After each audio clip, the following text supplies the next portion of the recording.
দাঁড়াও, রেকর্ডিংটা চালু হোক। হ্যাঁ, হয়েছে। তোমাদের আমি বলেছিলাম যে বৌদ্ধ দর্শনের 4টে আর্য সত্যের উপর দাঁড়িয়ে আছে সকল কিছু। আজকে আমরা আরো কিছু এক্সট্রা জিনিস আমরা পড়ব। যে আমরা বলেছিলাম জগতে দুঃখ আছে, দুঃখের কারণ আছে, দুঃখের নিবৃত্তি আছে এবং উপায় আছে, তাই তো? দুঃখের বলছে যে স্যার শুধুমাত্র, বৌদ্ধ দর্শন পড়াচ্ছেন? হ্যাঁ হ্যাঁ হ্যাঁ। তো ঠিক আছে। আগের দিন তুমি ছিলে না? না স্যার, আগের দিন আমি ছিলাম না, ক্লাস করতে পারিনি আগের দিন। রেকর্ডিংটা দিয়ে দিয়েছিলাম, ওটা শোনোনি? হ্যাঁ শুনেছি, পুরোটা শুনিনি, অর্ধেকটা শুনেছি। পুরোটা কমপ্লিট করে নিব। আচ্ছা আচ্ছা, লক্ষ্মীর মনে হয় বাঁকুড়া পুরুলিয়া দিকে বাড়ি না? স্যার পুরুলিয়াতে, হ্যাঁ হ্যাঁ হ্যাঁ। হ্যাঁ হ্যাঁ হ্যাঁ, যাই হোক, ঠিক আছে। হ্যাঁ আমি তাহলে শুরু করছি। যে দেখো, আমরা 4টে যে দর্শন সম্প্রদায়, আমরা বৌদ্ধ দর্শনে মূলত দুটো, একটা হীনযান এবং মহাযান। আমি অতি সংক্ষেপে বলে দিচ্ছি। হীনযান এবং মহাযানদের মধ্যে পার্থক্য হচ্ছে এটাই যে হীনযানরা কি, যে তারা মানে একেবারে বলতে পারি যে সব দিক থেকে কঠোর, ধর্মীয়ভাবে এবং নৈতিকভাবে সব দিক থেকে একেবারে কঠোর যাকে বলা হয়।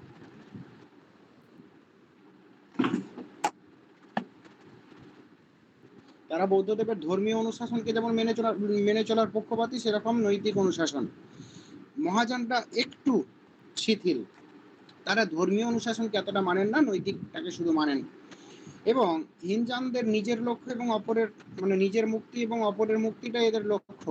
মহাযানদের শুধুমাত্র নিজের মুক্তিটাই, নিজে মোক্ষ বা মুক্তিপ্রাপ্ত বা নির্বাণ প্রাপ্ত হলেই হবে, অপরে কি হচ্ছে দেখা দরকার নেই, এটা হচ্ছে তাদের মত।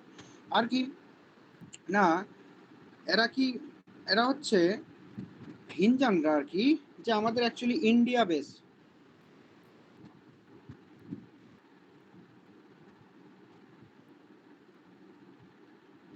দাঁড়াও একটু।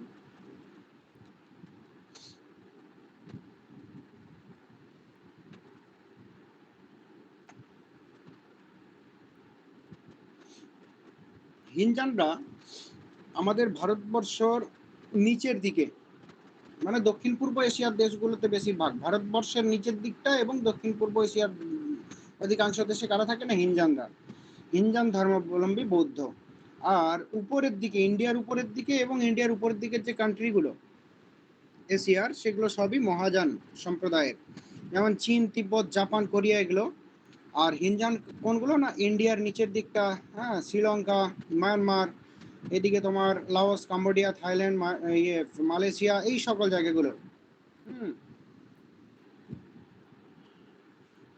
আর হীনযান এবং মহাযানদের মূল পার্থক্য কি, বাহ্য বস্তুকে কিভাবে জানা যায়, সেই কারণে হীনযানদেরকে বলা হয় রিয়েলিস্ট এবং মহাযানদেরকে বলা হয় আইডিয়ালিস্ট। তো হীনযানদের দুটো সম্প্রদায়, একটা কি, একটা হচ্ছে বৈভাষিক সম্প্রদায়, একটা সৌতান্ত্রিক সম্প্রদায়। বৈভাষিক সম্প্রদায়টা কোথা থেকে এসেছে না, বিভাষা থেকে। হ্যাঁ, মূল গ্রন্থ বসুবন্ধুর লেখা অভিধম্ম কোষ বা অভিধর্ম কোষের উপর যে বিভাষা ভাষ্য লেখা হয়েছিল, সেই বিভাষা ভাষ্যের উপর নির্ভর করে এই সম্প্রদায়টি গঠিত হয়েছিল বলে এটাকে বলা হয় বৈভাষিক সম্প্রদায়। এই মতের প্রধান প্রবক্তা কারা না, বসুমিত্র, ধর্মত্রাত এবং ঘোষক, তাই তো? আর এরা কি, এদেরকে বলা হয় বাহ্য প্রত্যক্ষবাদী এবং সর্বাস্তিবাদী। সর্বাস্তিবাদী মানে কি, তারা বাহ্য এবং মনোজগৎ সমানভাবে স্বীকার করেছেন। হুম। আর সৌতান্ত্রিক সম্প্রদায়ের উৎপত্তি হয়েছিল আমাদের যে পিটক, সূত্র পিটক থেকে, ত্রিপিটকের সূত্র পিটক, যেখানে বৌদ্ধদেবের নৈতিক নিয়ম কানুনগুলো, হ্যাঁ, লিপিবদ্ধ আছে, সেটা হচ্ছে সূত্রপিটক। সেই সূত্রপিটক থেকে সৌতান্ত্রিক সম্প্রদায়ের উৎপত্তি। এবং এটা, এই সম্প্রদায়ের প্রতিষ্ঠাতা হলেন কি, কুমারলব্ধ, তাই তো? তো এই সৌতান্ত্রিক সম্প্রদায়, এরা কি, এরা হচ্ছে বাহ্য অনুমেয়বাদী, তারা বাহ্য প্রত্যক্ষবাদী নয়। আমরা দেখেছিলাম বৈভাষিকরা বাহ্য প্রত্যক্ষবাদী।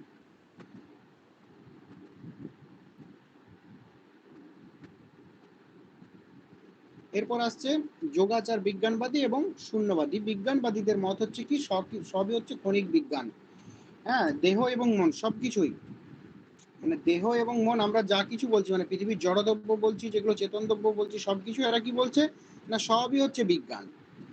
বুঝতে পেরেছো? খনিক বিজ্ঞান। এদের এরা বলে বিজ্ঞান অতিরিক্ত অপর কিছু নেই, তাই তো? এই সম্প্রদায়ের প্রধান গ্রন্থ হচ্ছে লঙ্কাবতার সূত্র, আগের দিন বলেছিলাম। আর এই মতবাদের প্রবক্তাকে না অঙ্গ এবং বসুবন্ধু, কেউ কেউ বলেন মৈত্রনাথ।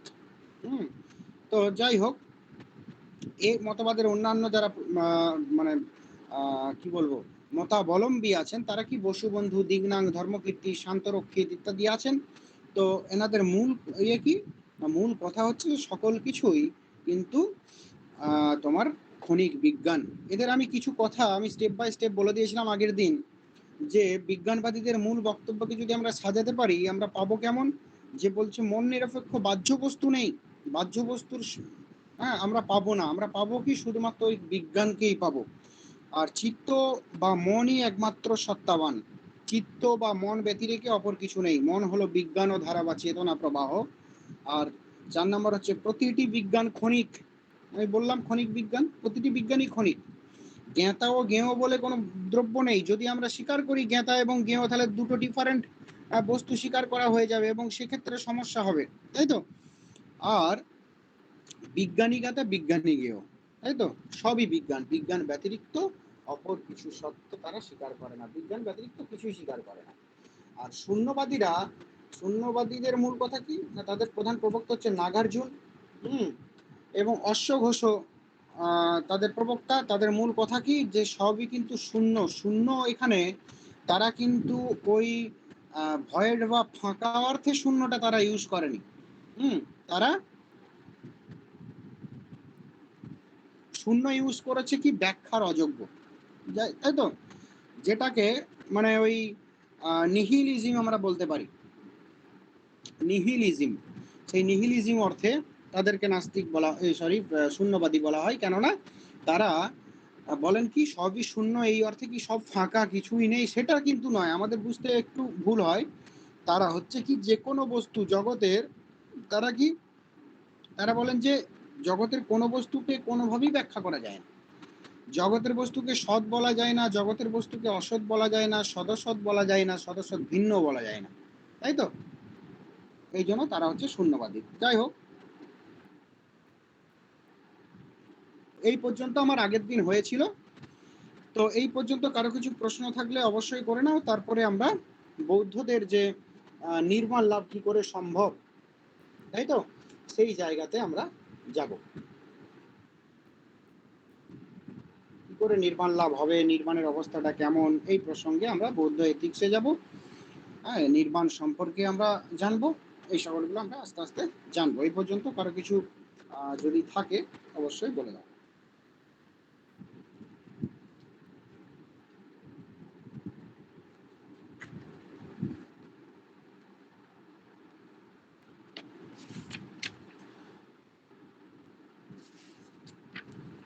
নেই, তাই তো?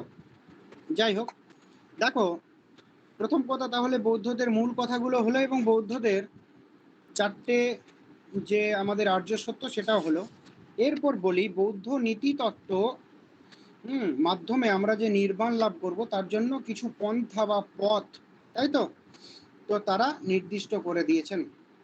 তো সেই প্রসঙ্গে তৃতীয় এবং চতুর্থ আর্য সত্যটা এখানে কিন্তু ইম্পর্টেন্ট। এতক্ষণ পর্যন্ত আমাদের গুরুত্ব ছিল কিসে না, আমাদের দ্বিতীয় আর্য সত্য পর্যন্ত, তাই তো? তো যাই হোক, আমাদের দেখো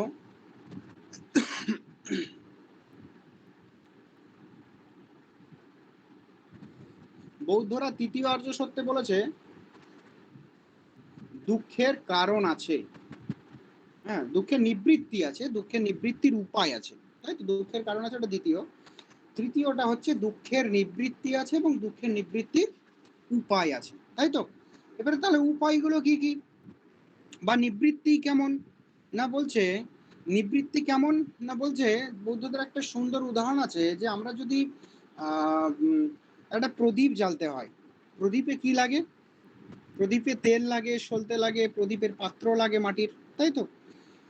এবং তারপর আমাকে ওটা আগুন দিতে হয়, তবে প্রদীপটা জ্বলে। তো আমাদের জীবনটা সেই প্রদীপের মতো। বলছে আমরা যদি ওই তেলটাকে শুষে নিতে পারি, তেলটাকে শেষ করে দিতে পারি, তাহলে আমাদের প্রদীপটা কেমন হবে? আর তো জ্বলবে না, আস্তে আস্তে নিভে যাবে দেখবে।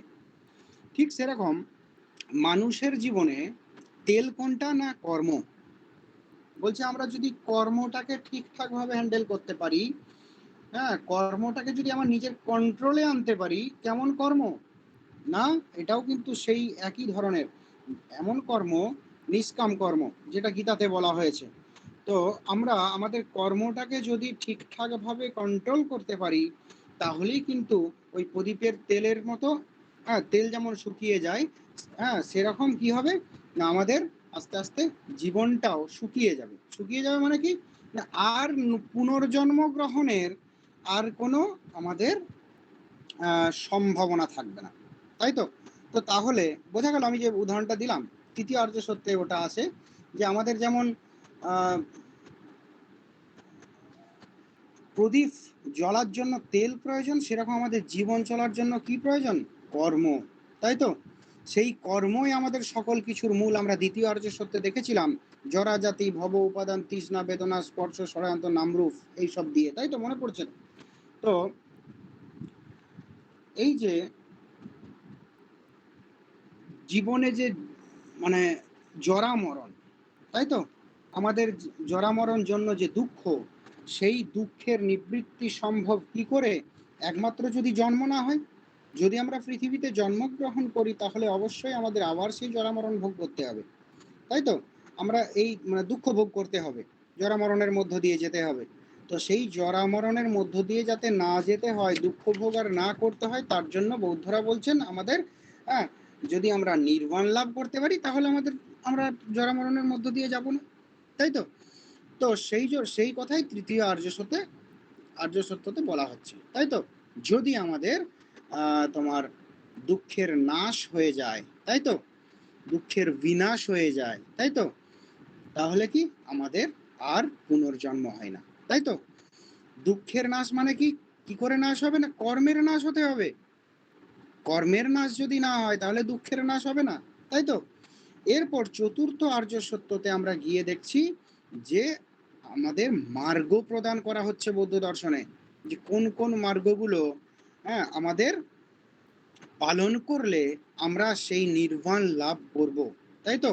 সেই মার্গ প্রদান প্রসঙ্গে চতুর্থ আর্য সত্যতে বলা হচ্ছে কি না, 8টা মার্গ, তাই তো? কি কি? অনেকেই জানো। সম্যক দৃষ্টি, সম্যক সংকল্প, সম্যক বাক, সম্যক কর্মান্ত, সম্যক আজীব, সম্যক ব্যায়াম, সম্যক স্মৃতি, আর সম্যক সমাধি, তাই তো? তো দেখো কি কি বললাম তাহলে? সম্যক দৃষ্টি, সম্যক সংকল্প, সম্যক বাক, সম্যক কর্মান্ত, সম্যক আজীব, সম্যক ব্যায়াম, সম্যক স্মৃতি, সম্যক সমাধি। এই 8টা মার্গ, তাই তো? অষ্টাঙ্গিক মার্গ বলা হয় বৌদ্ধ দর্শনে। এই 8টা মার্গ যদি আমরা ঠিকঠাক ভাবে পালন করতে পারি, তাহলে আমাদের কি হয়ে যাবে? আমাদের নির্বাণ লাভ হবে, নির্বাণ প্রাপ্তি হবে, তাই তো?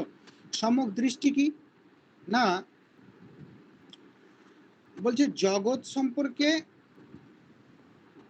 সত্য দৃষ্টি, তাই তো? জগৎ সম্পর্কে আমাদের যথার্থ দৃষ্টি, সত্য দৃষ্টি, তাই তো? যথার্থ জ্ঞান। যথার্থ জ্ঞান, যথার্থ দৃষ্টি বা সত্য দৃষ্টি, সেটাকে বলা হচ্ছে সম্যক দৃষ্টি, তাই তো? কেমন না, বলছে অবিদ্যাই সকল দুঃখের কারণ, তাই তো? তো যদি আমরা যথার্থ জ্ঞান লাভ করতে পারি, তাহলে এই অবিদ্যা দূরীভূত হবে, আমরা বুঝতে পারবো সত্য মিথ্যার পার্থক্যটা, তখন অবিদ্যা আমাদের থেকে দূরীভূত হবে, তাই তো? তো যথার্থ দৃষ্টি যদি আমাদের জগৎ সম্পর্কে থাকে, তাহলে অবিদ্যা দূরীভূত যদি হয়, তাহলে দুঃখও দূর হবে, তাই তো? তো দৃষ্টি শব্দে কি বলা হচ্ছে? দৃষ্টি শব্দে বিশ্বাস, আর সম্যক অর্থে কি? যথার্থ। তাহলে যথার্থ বিশ্বাস, তাই তো? যথার্থ জ্ঞান, জ্ঞান অর্থেও দৃষ্টিকে নেওয়া হয়। তো যাই হোক, তাহলে জগৎ সম্পর্কে আমার সত্য দৃষ্টি, সত্য জ্ঞান, সত্য বিশ্বাস থাকা চাই, তবে কি হবে না, অবিদ্যা দূরীভূত হবে। সম্যক সংকল্প কেমন না, বলছে আমি যে তোমার এই যে সত্য পথে চলবো, তাই তো, এর জন্য একটা সংকল্প দরকার, তাই তো। সেই সম্যক সংকল্প, এটা কিন্তু এমনি এমনি আসে না, এটা মন থেকে জাগ্রত হওয়া প্রয়োজন, তাই তো। তো এই সম্যক সংকল্প জাগ্রত হওয়ার ফলেই মানুষকে কি করে না, মানুষকে উন্নত করে, মানুষকে মোহমুক্ত করে, তাই তো। আমাদের ঠিকঠাক যথার্থ দৃষ্টি জগৎ সম্পর্কে নেই বলে, অবিদ্যা আছে বলেই আমরা সত্যকে সত্য বলে ভাবতে পারি না, মিথ্যাকে আমরা আমরা কি করি না, সত্যকে আমরা মিথ্যা বলেই ভাবি। আমাদের কাছে এখন নির্বাণ বা এটার চেয়ে অধিক প্রিয় হচ্ছে জগৎ, তাই না। তো এই ভাবটা দূরীভূত হবে কখন না, যদি আমার সম্যক সংকল্প নিই না, ঠিক, হ্যাঁ, জগৎ সম্পর্কে যথার্থ দৃষ্টি দরকার, কোনটা আলটিমেট রিয়েলিটি সেটার আমার জ্ঞান লাভ করা প্রয়োজন। আমি জগতে যেটা তুমি যেগুলো নিয়ে থাকছি সেগুলো সবই ক্ষণিক, সেগুলো বেশি দিন থাকবে না, এই যে ভাবটা, এটা হচ্ছে সম্যক সংকল্প। এরপর কি, শুধুমাত্র সম্যক দৃষ্টি থাকলেই হবে না, জগতের প্রতি সম্যক সংকল্প থাকলেই হবে না, তারপর তো কিছু ঠিকঠাক কর্ম করতে হবে। তার জন্য প্রয়োজন কি না, সম্যক বাক।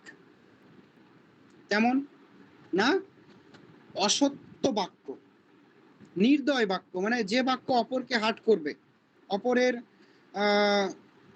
মনে দুঃখ আনবে, সেই বাক্য আমাকে বর্জন করতে হবে, তাই তো। কেমন বাক্য না, আমাকে সর্বদা সত্য বাক্য, যথার্থ বাক্য, তাই তো, আমার মুখে আনতে হবে। মুখে এমন বাক্য আনা চলবে না যেটা অসত্য, যেটা নির্দয়, যেটা অপরের মনে ক্ষতি আনতে পারে। সম্যক কর্মান্ত, কেমন না, বলছে যে যে কোনো মুক্তিকামী ব্যক্তির তাকে কি কেমন বাক্য বলতে হবে, যে যেটা অন্যকে আঘাত করবে না, অন্যের মনে আঘাত করবে না, সেটা যেমন হয় সেরকম তার কর্মটাকেও নিয়ন্ত্রণ করতে হবে, যে তার কর্মে যেন অপরে আঘাতপ্রাপ্ত কেউ না হয়। দেখবে, আমরা এই প্রসঙ্গে আরেকটা কথা বলি, আমাদের ইন্ডিয়ান ফিলোসফিতে কায়, মন এবং বাক্যে সকল কিছু, হ্যাঁ, এই কথাটা খুব প্রচলিত আছে। জৈন দর্শন আরো রিগোরাস পরবর্তী ক্ষেত্রে দেখা যাচ্ছে, আমরা দেখেছি যে জৈন দর্শনে সকল কিছুই কায়, মন ও বাক্যে। তুমি যাই করো না কেন, শরীরেও তোমাকে সেই ধরনের করতে হবে, মুখেতেও সেই ধরনের কাজ, মানে কথাবার্তা বলতে হবে, এবং মনেতেও সেই ধরনের কথাবার্তা ভাবতে হবে, তাই তো। এটা কিছুটা বৌদ্ধ দর্শনে আছে, যে তুমি যেমন কথা বলবে ভালো ভালো, কিন্তু সেরকম তোমাকে কর্মটাও ঠিকঠাক করতে হবে, তাই তো। তো বলছে যে কোনো মুক্তিকামী ব্যক্তির কর্মটাও সংযত হওয়া দরকার, তাই তো। তাকে কেমন কর্ম করতে হবে, তাকে অহিংসা, ব্রহ্মচর্য, অস্তেয়, এই ত্রিবিধ ব্রত পালন করতে হবে, তাই তো। এই তিনটি হলো কি সম্যক কর্ম বৌদ্ধ দর্শনে। অহিংসা, ব্রহ্মচর্য এবং অস্তেয়, এটা হচ্ছে কি সম্যক কর্ম। এটা লিখে রাখতে পারো, ইম্পর্টেন্ট একটা জিনিস। অহিংসা, ব্রহ্মচর্য এবং অস্তেয়, এটা কি, এটা হচ্ছে সম্যক কর্ম, কর্মের অন্তর্ভুক্ত। যে তাকে নিজের কর্মটাকেও শুদ্ধ করতে হবে, নিজেকে শুদ্ধ করতে হবে, নিজের বাক্যকে যেমন শুদ্ধ করতে হবে, নিজের কর্মটাকেও শুদ্ধ করতে হবে। এরপর সম্যক আজীব, তাই তো। আজীব মানে কি না, বলছে তিনি যেমন বাক এবং কর্ম সেটাকে সংযত করলেন, সম্যকভাবে নিয়ে গেলেন, সেরকম আজীব মানে কি, তার জীবিকা, তার জীবিকাটাকেও সংযত করতে হবে, তাকে এমন জীবিকা গ্রহণ করতে হবে যে জীবিকার দ্বারা যেন কোনো মানে হিংসাত্মক কর্ম সম্পাদিত না হয়। যেমন কি, যে তিনি এদিকে খুবই আহ, মানে সংকল্প পরায়ণ, হ্যাঁ, তিনি খুব ভেবেচিন্তে কথা বলেন, সত্য কথা বলেন, যথার্থ বাক্য প্রয়োগ করেন, তিনি অহিংসা, ব্রহ্মচর্য, অস্তেয় পালন করেন, তথাপি তিনি দেখা যাচ্ছে মাংস বিক্রি করছেন পশু হত্যা করে, তাই তো। সেটা কিন্তু হবে না, তাহলে তার ওই অহিংসা ব্রত পালনটা হলো না, অতএব তার পুরোটাই ব্যর্থ। তাহলে তাকে জীবিকাটাও সেইভাবে নির্ধারণ করতে হবে যেটাতে অন্যান্য প্রাণীকুলের বা অন্যান্য মানুষের যাতে কোনো ক্ষতি না হয়। বোঝা গেল। 6 নম্বর হচ্ছে সম্যক ব্যায়াম। ব্যায়াম মানে কি, প্রচেষ্টা, তাই তো। যে এরকম হতে পারে যে এত কিছু পালন করার পরেও নির্বাণ লাভ করতে ইচ্ছুক ব্যক্তির কি হতে পারে না, অশুভ চিন্তার উদয় হতে পারে চিত্তে মাঝে মাঝে, তাই তো। তো তাহলে সেই চিন্তাগুলো যদি তার মনে বারবার আসতেই থাকে তাহলে তার তো পুরোটাই বৃথা হয়ে যাবে, তাই তো। তার জন্য তার চিত্তকে শান্ত এবং নির্মল চিত্ত করা প্রয়োজন, তাই তো।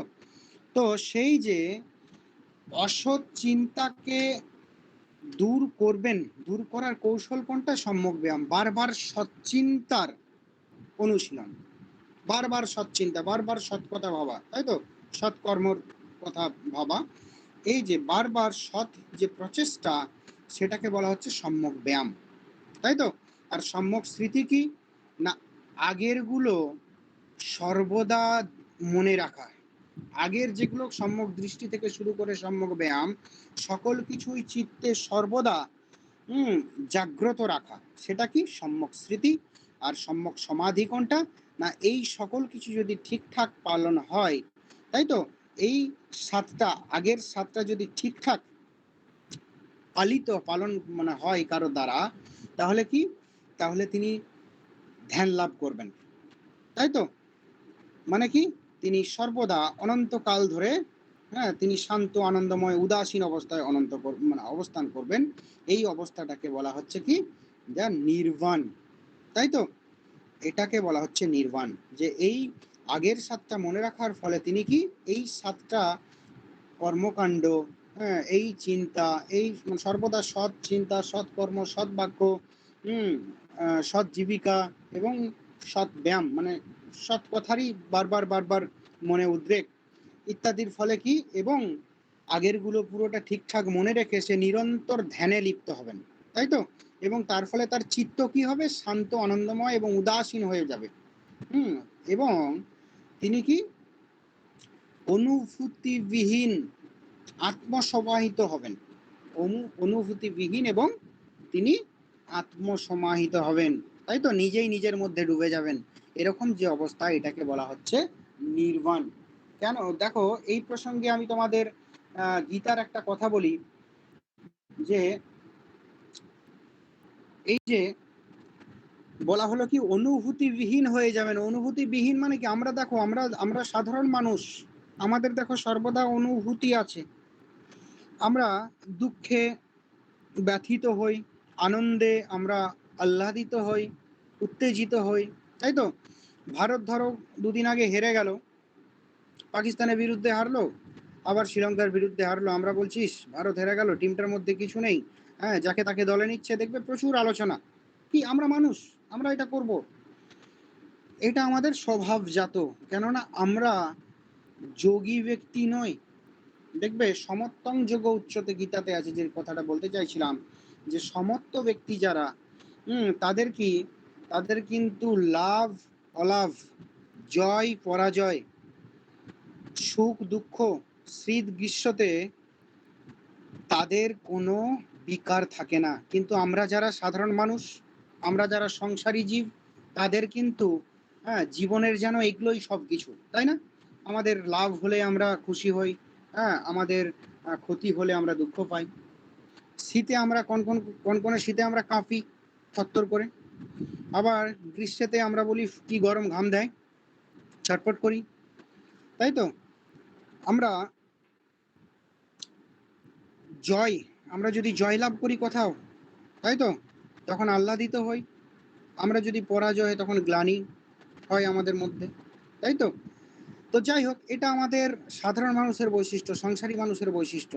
কি, আমরা অসমত্ব ব্যক্তি, আমরা সমত্ব ব্যক্তি নয়। যারা যোগী ব্যক্তি, হুম তারা কি, তারা সমত্ব ব্যক্তি। তাদের এই সকল কিছুতেই, হ্যাঁ, এই কোনো কিছুতেই কিছু যায় আসে না তাদের। যারা হিমালয় বেড়াতে বেড়াতে গেছো, বা নাগা সন্ন্যাসীদের দেখবে গঙ্গাসাগরে স্নানে যাচ্ছে শীতকাল খালি গায়ে, একটা ওই কেউ হয়তো নেংটি কিছু পড়ে আছে, না হলে কেউ হয়তো একদম উলঙ্গ, ওদের ওই বিকারটাই নেই, যে মানে শীত গ্রীষ্মের এই পার্থক্যটা তাদের নেই। তারা ইন্দ্রিয়কে জয় করে নিয়েছে। হিমালয় গেলে দেখতে পাবে অনেক সন্ন্যাসী মাঝে মাঝে টের পাবে নাগা সন্ন্যাসীও পাবে, এমনি সন্ন্যাসীও পাবে, দেখবে বিরাট কিছু গায়ে নাইনি, নর্মাল। কিন্তু আমরা হয়তো ওখানে গিয়ে পুরো শরীর ঢেকেও আর হচ্ছে না, আরো কিছু যদি নিতে হয় ভালো। তো যাই হোক, এটা হচ্ছে, এটা কি ইন্দ্রিয় সংযম, আর কিছু নয়, তাই তো। ইন্দ্রিয় এবং মন অবশ্যই এই সকল কিছুর সংযম, সকল কিছুর রিস্ট্রেন, কন্ট্রোল, এর ফলেই সম্ভব। আর এটা যদি আমরা ঠিকঠাক করতে পারি তাহলে কিন্তু নির্বাণ লাভের দিকে এগোবো। সেই প্রসঙ্গে এখানে বলা হয়েছে যে সম্যক সমাধিতে কি তিনি সকল প্রকার অনুভূতিবিহীন হয়ে পড়েন। হ্যাঁ, তার শীত গ্রীষ্ম, লাভ অলাভ, জয় পরাজয় কোনো কিছুতেই তাকে বিচলিত করে না মন, তাই তো। এটা গীতাতেও আছে একই কথা। তো যাই হোক, আমাদের তাহলে কি বললাম, যে আমরা চতুর্থ আর্য সত্যে গিয়ে পৌঁছালাম এবং 8টা মার্গ, 8টা দৃষ্টি আমরা পেলাম। কি না, সম্যক দৃষ্টি। সকল মানে সবচেয়ে প্রথম কি দরকার না, একেবারে প্রথমে দরকার আমাদের জগতের প্রতি যথার্থ দৃষ্টিভঙ্গি, যথার্থ বিশ্বাস, যথার্থ জ্ঞান, তাই তো। তারপরে কি দরকার না, সংকল্প দরকার, না আমাকে এইভাবে চলতে হবে। এই যে সংকল্প ভেতর থেকে, মনের অন্তর থেকে যেটা জেগে ওঠে। দেখবে অনেকে, আমাদের শাস্ত্রে যে কোনো সময় সন্ন্যাসী হওয়ার নির্দেশ আছে। কেউ দেখবে অল্প বয়সে হয়ে যায়, কেউ মাঝ বয়সে হয়। তো আমরা রামকৃষ্ণ মিশনের সঙ্গে যারা যুক্ত আছি তারা দেখতে পাবে যে আমাদের এখানে অনেক বয়সের মহারাজ পাওয়া যায়। কেউ দেখবে হয়তো গ্র্যাজুয়েশন করে জয়েন করেছে মঠে, কেউ হয়তো দেখবে 30, 35, 40 বছর বয়সে মঠে এসে জয়েন করেছে। তো এই ভেতর থেকে যখন জাগরিত হয়েছে, সে এসেছে যে না আর দরকার নেই জগৎটা। তো এই সংকল্পটা দরকার, সংকল্পটা না হলে সম্ভব নয়। আর সম্যক বাক অবশ্যই, তিনি এত কিছু করছেন, তার বাক সংযমটাও দরকার। এমন কোনো কথা বা বাক্য প্রয়োগ করা যাবে না যেটাতে অপরের হার্ট হয়, অপরের যাতে খারাপ লাগে। আর সম্যক কর্মান্ত কেমন না, তার যে কাজকর্মগুলো এমন হতে হবে যেটা সে তো নিজে তো কন্ট্রোলে থাকে, প্লাস তাকে দেখে যেন অপরেও কন্ট্রোল হয়। বুঝতে পেরেছো? সেটা হচ্ছে সম্যক কর্মান্ত। যেমন অহিংসা, ব্রহ্মচর্য এবং অস্তেয়, এই তিনটেকে পালন। অহিংসা কি, যে হিংসাত্মক কর্ম তাকে করা যাবে না, তাই তো। তার কর্ম হবে সর্বদাই অহিংসাত্মক, তাই তো। এবং ব্রহ্মচর্য, ইন্দ্রিয় সংযম। ব্রহ্মচর্য মানে ইন্দ্রিয় সংযম। তার অবশ্যই তাকে তার ইন্দ্রিয়কে সংযমে রাখতে হবে। সাধারণ মানুষের মতো ইন্দ্রিয় হলে হতে পারে, মানে ইন্দ্রিয় হওয়া চলবে না। এবং অস্তেয়, অস্তেয় মানে কি, যে না বলে অপরের দ্রব্য না নেওয়া, না বলে অপরের দ্রব্য গ্রহণ না করা, সেটা হচ্ছে অস্তেয়। যাই হোক, এরপর আসছে সম্যক আজীব, যে তাকে বেঁচে বেঁচে থাকার জন্য তাকে তো জীবিকা তো নির্বাহ করতে হবে। কিন্তু তা বলে এই নয় যে তিনি যা খুশি করে জীবিকা নির্বাহ করবেন। তার জীবিকা নির্বাহেরও একটা অবশ্যই হ্যাঁ কি বলবো, শুদ্ধ পন্থা, তাই তো, গ্রহণ করতে হবে। পরিশুদ্ধ পন্থা তাকে গ্রহণ করতে হবে, তাই তো। তিনি যে পশু হত্যা করে তিনি জীবিকা নির্বাহ করবেন, এটা সম্ভব নয়, তাই তো। তিনি এমন দ্রব্য বিক্রি করছেন যেটাকে সবাই কি বলবো, ওটার নাম কি বলে, যে অসাবধান হয়ে যাচ্ছে। ধরো সুরা বিক্রি করছে, তিনি প্রচুর এদিকে এত ভালো ভালো কথা বলছেন, ভালো পথ মেনে চলছেন, কিন্তু কর্মের বেলায়, তার জীবিকার বেলায় তিনি হয়তো মদ বিক্রি করছেন, যাকে সকলে ভালো হওয়ার জায়গায় খারাপ হচ্ছে। তো তাহলে সেরকম ব্যক্তি হলে হবে না, এখানে স্ট্রিক্টলি কিন্তু ইয়ে করে দেওয়া হয়েছে। যাই হোক, এরপর আসছে সম্যক ব্যায়াম। ব্যায়াম মানে প্রচেষ্টা, তাই তো। যে সেই যে ব্যক্তি, তার একটা কি দরকার, তাকে যে আগের যেগুলো বলা হলো সেগুলো তো মনে রাখতেই হবে। এবং তার সঙ্গে কি না, তার সঙ্গে তার নিজস্ব প্রচেষ্টা দরকার, তাই তো। যিনি নির্বাণ লাভে ইচ্ছুক ব্যক্তি, তিনি কি, যে সর্বদা তাকে মন থেকে অশুভ চিন্তা দূর করার জন্য তাকে ব্রতী হতে হবে। এবং মন থেকে অশুভ চিন্তা দূর করতে পারবেন তিনি তখনই যখন তার মন শান্ত এবং নির্মল চিত্ত হবে, তাই না।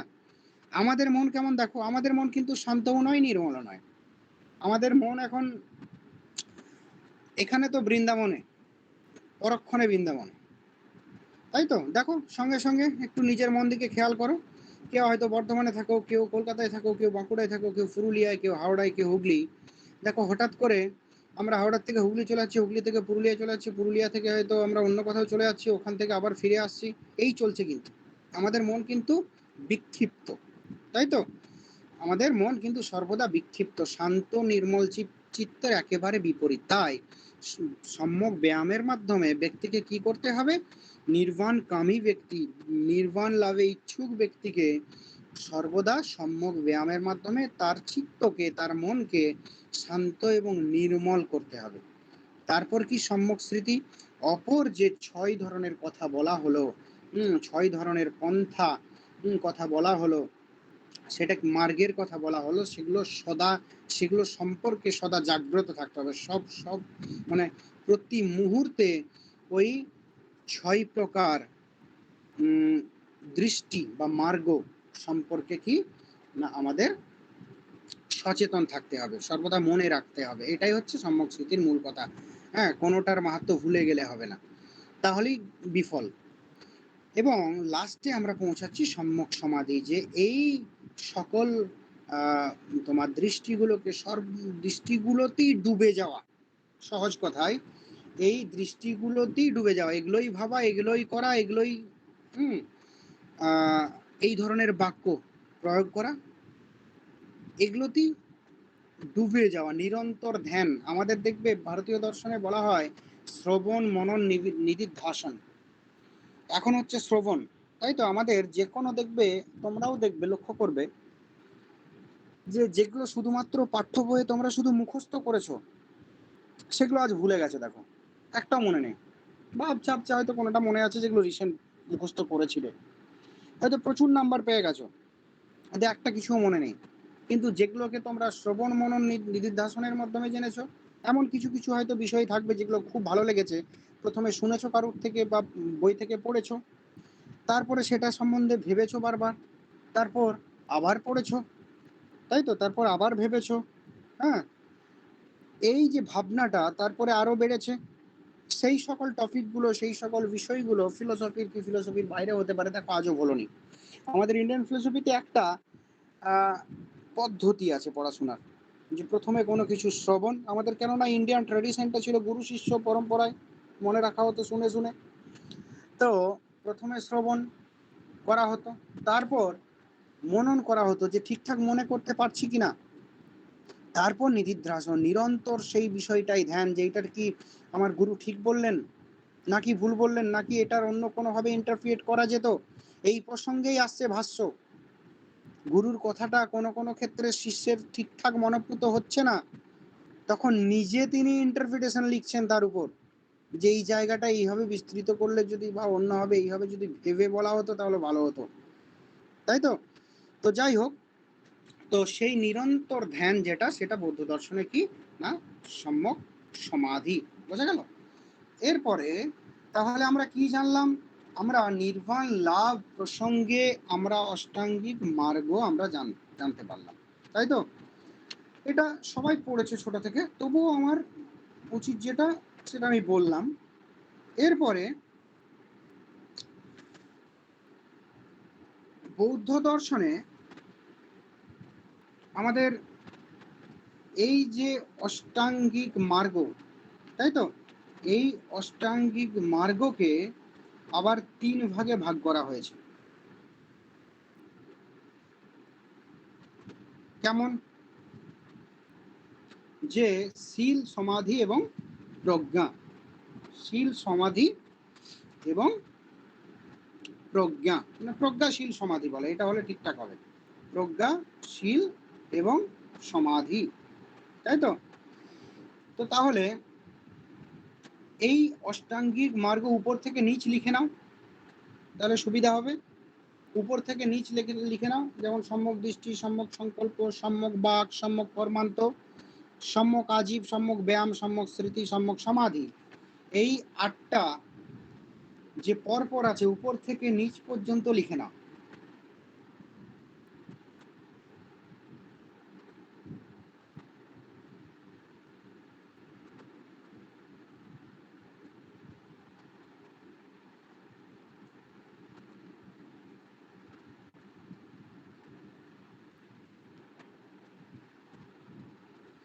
লেখা হয়েছে তো উপর থেকে নিচ পর্যন্ত?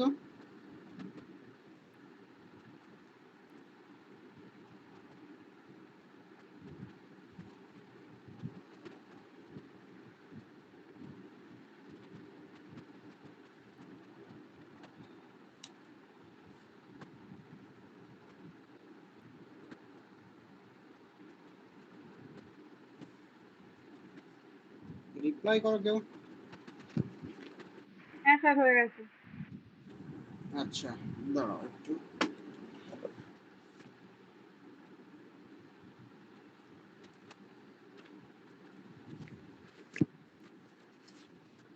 এরপরে মাঝে দেখো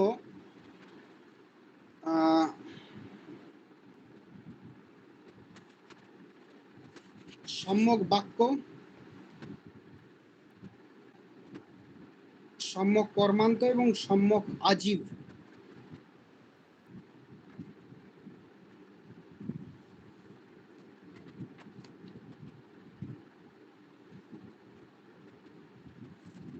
এটাকে অন্তর্ভুক্ত করো শীল।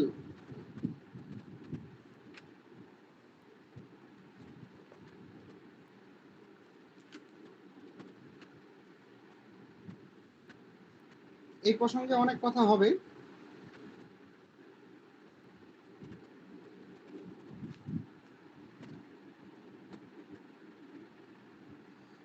আর তোমার এদিকে সম্যক ব্যায়াম, সম্যক স্মৃতি এবং সম্যক সমাধি।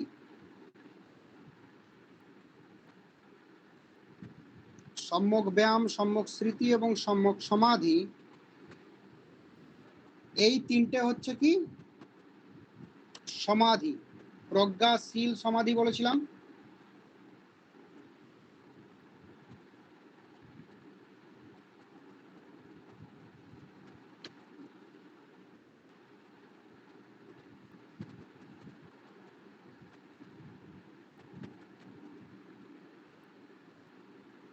হয়েছে। এরপর প্রজ্ঞা লিখো সম্যক দৃষ্টি, সম্যক সংকল্প। সম্যক দৃষ্টি, সম্যক সংকল্প।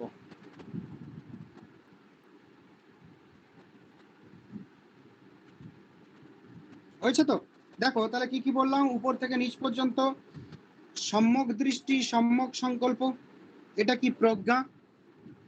সম্যক বাক, সম্যক কর্মান্ত, সম্যক আজীব, এটাকে কি বলা হচ্ছে শীল। আর তোমার কি বলে লাস্টের তিনটে সম্যক ব্যায়াম, সম্যক স্মৃতি, সম্যক সমাধি, এটা কি সমাধি। তাহলে দেখো আমরা চতুর্থ যে আর্য সত্য সেটাতে গিয়ে আমরা তিনটে ভাগ পাচ্ছি। একটা হচ্ছে প্রজ্ঞা, একটা শীল, একটা সমাধি, তাই তো?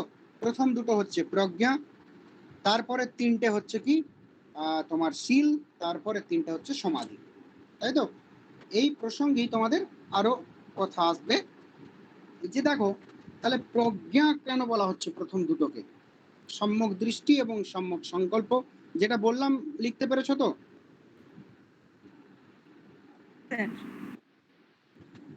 হ্যাঁ, প্রজ্ঞা প্রথম দুটোকে আমি বলছি কি প্রজ্ঞা।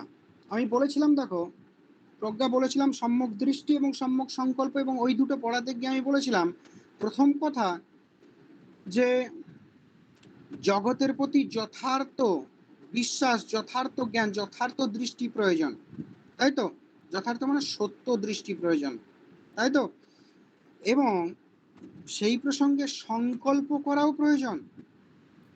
দেখবে আমরা অনেক এরকম ক্ষেত্র আছে যে আমি এই কাজটা করব, দুদিন খুব উঠলাম হয়তো যে ভোর 5টা থেকে পড়বো, 5টায় উঠলাম, পরের দিন বললাম না ঠিক আছে আজকে 5:30টায় খুব ঘুম পাচ্ছে, দেখবে 6টা হয়ে গেছে। তারপরের দিন আবার অ্যালার্ম বাজলো, হ্যাঁ ঠিক আছে কালকে তো 5:30 6টায় উঠেছিলাম, আজকে ওই টাইমেই উঠবো, দেখতে গিয়ে দেখা যায় 7টা হয়ে গেছে। কিন্তু আমাদের কি হয় না সংকল্প ঠিকঠাক থাকে না, তাই তো? আমরা কোনো বিষয়ে আমাদের যেমন সম্যক দৃষ্টি থাকতে হবে সেরকম সম্যক সংকল্প থাকতে হবে, তাই তো? এই দুটিকে বলা হচ্ছে প্রজ্ঞা। বলছে প্রজ্ঞাটা হচ্ছে প্রাথমিক নির্মাণ লাভের জন্য প্রাথমিক যেটা প্রয়োজন, তাই তো? সেটাই হচ্ছে প্রজ্ঞা, তাই তো? প্রজ্ঞা কেন বলা হচ্ছে এই দুটোকে, না, বলছে জগৎ সম্পর্কে আমাদের সকল দুঃখের মূল কারণ কি? অবিদ্যা, তাই তো? সেই অবিদ্যার নাশ প্রাথমিকভাবে বিনাশ করা যাবে কিসের দ্বারা? না, একমাত্র প্রজ্ঞার দ্বারা, তাই তো? যথার্থ জ্ঞানের দ্বারা। তাই প্রাথমিক একেবারে প্রথম ক্ষণে, একবারে প্রথম পর্যায়ে যোগীর কি প্রয়োজন? নির্মাণ লাভেচ্ছু ব্যক্তির প্রয়োজন হচ্ছে প্রজ্ঞাবান হওয়া। দ্বিতীয় ক্ষেত্রে তার দরকার কি? না শীল। শীল মানে বলা হচ্ছে বৌদ্ধ দর্শনে পঞ্চশীলের কথা বলা হয়, কিন্তু সেই পঞ্চশীল উৎপত্তি কিন্তু এই অষ্টাঙ্গিক মার্গের অপর তিনটে দৃষ্টি বা মার্গ থেকে সেটাকে আরো বাড়িয়ে 5টা করা হচ্ছে, সেটা আমরা পরে দেখব। শীল মানে কি? অনুশীলন। কেমন হবে? নিজেকে চরিত্রবান করে তোলা। মোট কথা শীল কথার অর্থ কি? যে নিজেকে চরিত্রবান করে তোলা, তাই তো? নিজেকে শুদ্ধ করে তোলা, তাই তো? নিজেকে শুদ্ধ চিত্ত পূর্ণ করে তোলা, তাই তো? যেমন হিংসা, ঘৃণা, তাই তো? পীড়ন ইত্যাদির থেকে নিজেকে, স্পৃহা ইত্যাদির থেকে নিজেকে, হ্যাঁ, মানে কি বলবো, বিযুক্ত করে, বিযুক্ত করার যে অনুশীলন, বিযুক্ত করে সর্বদা সত্য পথে ব্রতী থাকা, এটাকে বলা হচ্ছে শীল। মোট কথা মানুষের মানসিক এবং নৈতিক যে সুচিতা, তাই তো? মানুষের দৈহিক মানসিক, মানে যেটা আমরা যোগ দর্শনে পড়েছি, হ্যাঁ, তো সেই রকমই এখানে মানুষকে দৈহিক এবং মানসিক এবং নৈতিক দিক দিয়ে সূচিপূর্ণ বা সুচিতা সম্পন্ন করে তোলে, হ্যাঁ, কে? না এই শীল। শীল, তার শীল পালনের মাধ্যমে তিনি হয়ে ওঠেন দৈহিক মানসিক সূচি সম্পন্ন, তাই তো? তো এই যে শীল, এটা কি? না, এটা 3 প্রকার বৌদ্ধ দর্শনের: সম্যক বাক্য, সম্যক কর্মান্ত, সম্যক আজীব। যদি তোমাদের প্রশ্ন হয় যে আমাদের অষ্টাঙ্গিক, মানে বৌদ্ধ দর্শনে অষ্টাঙ্গিক মার্গের ভিতরে শীল কোনগুলোকে বলা হয়, অপশন যদি দেওয়া হয়, চোখ কান মুজে প্রথমের দুটোকে বাদ দিয়ে পরের 3টে, লাস্টের 3টের আগের 3টে, তাই তো? তো মানে কি? সম্যক বাক্য, সম্যক কর্মান্ত এবং সম্যক আজীব। দেখো আমি বলেছিলাম কি, যে নিজেকে চরিত্রবান করে তোলা, নিজেকে সূচিবান করে তোলা। দেখো সম্যক বাক্যও তাই, সম্যক কর্মও তাই, সম্যক আজীবও তাই। আমরা আজও সমাজে দেখবে যে সঠিক বাক্য প্রয়োগ করে, মানুষকে খারাপ কথা বলে না, যথার্থ কর্ম করে এবং তার নিজস্ব সুচিতার জন্য তিনি যথার্থ শুদ্ধাচারে মানে জীবন ধারণ করেন, তাকে আমরা অবশ্যই সমাজে দেখবে গর্হিত ব্যক্তি বা অবশ্যই তাকে প্রণম্য ব্যক্তি, শ্রদ্ধাবান ব্যক্তি বলে আমরা তুলে ধরি, তাই তো? অনেক ক্ষেত্রে হতে পারে তার টাকা পয়সা কম হতে পারে, কিন্তু দেখবে এরকম সমাজে অনেক মানুষ আছে, তাকে কিন্তু আমরা খুব শ্রদ্ধা করি, যে না এই মানুষটা খারাপ কথা বলতে পারে না, এই মানুষটা এই কাজ করতে পারে না, এই মানুষটা খুব শুদ্ধাচারে থাকে, তাই না? তো সেই একই জিনিস বৌদ্ধ দর্শনে শুধুমাত্র নিজেকে দৈহিক মানসিকভাবে সূচি সম্পন্ন, মানে শুদ্ধ, দৈহিক এবং মানসিকভাবে নিজেকে সম্পূর্ণ শুদ্ধ করার জন্য, নিজেকে চরিত্রবান করার জন্য কিছু পন্থার নির্দেশ দেওয়া হয়, হ্যাঁ, সেগুলোকে বলা হয় শীল। সেগুলোকে শীলের অন্তর্ভুক্ত করা হয়, যেমন সম্যক বাক্য, সম্যক কর্মান্ত, সম্যক আজীব। এই যে সম্যক বাক্য, সেই সম্যক বাক্যের ভাগ আছে, সম্যক কর্মান্তেরও ভাগ আছে, তাই তো? আজীবের ভাগ নেই। মোটামুটি সৎ পথে জীবিকা নির্বাহটাকে আজীব বলা হয়। এরপর পরবর্তী ক্ষেত্রে এই সকলকে মিলিয়ে মিশিয়ে 5 প্রকার শীলের কথা বৌদ্ধরা বলেছেন এবং বলেছেন কি পঞ্চশীল, তাই তো?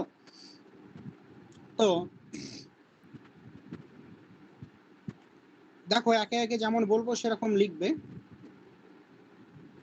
সম্যক বাক্যতে কিছু বিরতির কথা বলা হয়েছে। বিরতি মানে নিষেধ, এগুলো করা যাবে না, এই কথা, আর কিছু নয়। সম্যক বাক্যের অন্তর্ভুক্ত কি হচ্ছে? 1 নম্বর মৃষাবাদ বিরতি, বলুন আরেকবার বলুন। স্যার বুঝতে পারলাম না। মৃষা মৃষা ময়েরই পেট কাটা মধ্যনস্বয় আকার বয়াকার দ মৃষাবাদ বিরতি বা মিথ্যা বাক্য থেকে বিরতি বা বিরত থাকা।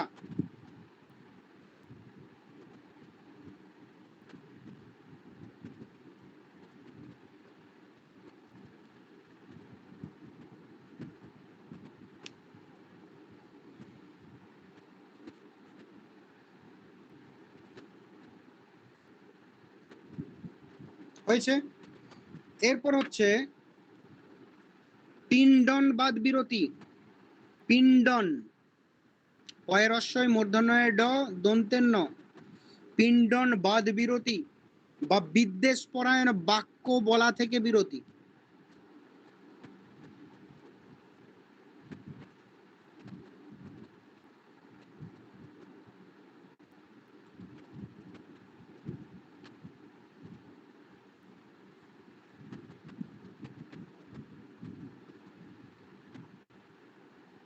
হয়েছে।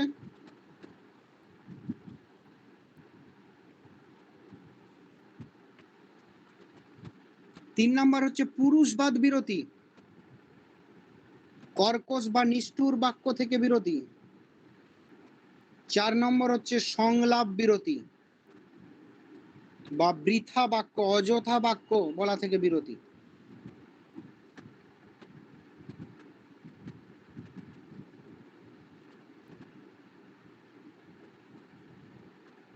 হয়েছে।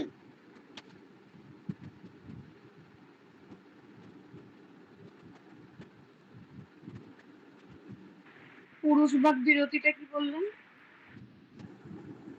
পুরুষবাদ বিরতি বা কর্কশ বা নিষ্ঠুর বাক্য বলা থেকে বিরতি।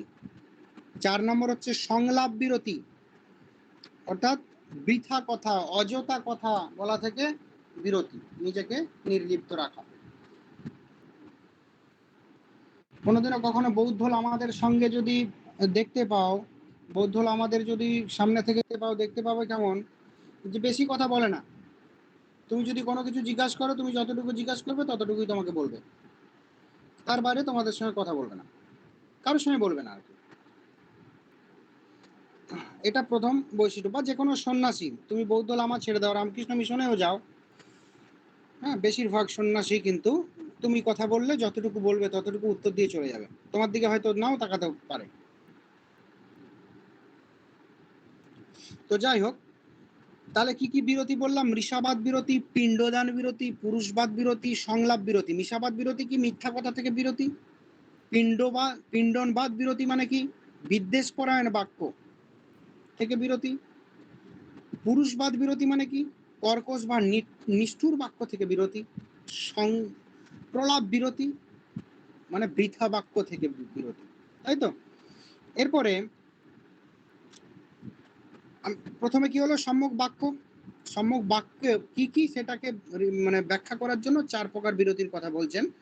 ঠিক সেরকম সম্যক কর্মান্তের ক্ষেত্রেও চার প্রকার বিরতি আছে। কি কি না? অদত্তাদান বিরতি, অদত্তাদান বিরতি বা চৌর্য কর্ম থেকে বিরত থাকা বিরতি। অদত্তা, অদ তয় তয় আকার, অদত্তাদান বিরতি। দুই হচ্ছে কি? প্রাণাতিপাত বিরতি। প্রাণাতি অয়রফল আকার মূর্ধন্য আকার তয়রস্বই, প্রাণাতিপাত বিরতি।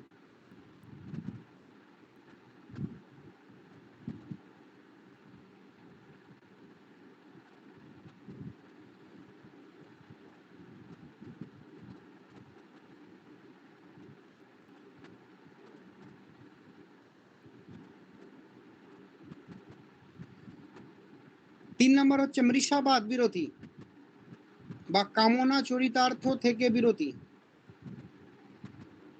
বলুন। মৃষাবাদ বা মিথ্যাচার বিরতি বা কামনা চরিতার্থ করা থেকে বিরতি। আর চার হচ্ছে কি? অব্রহ্মচর্য বিরতি।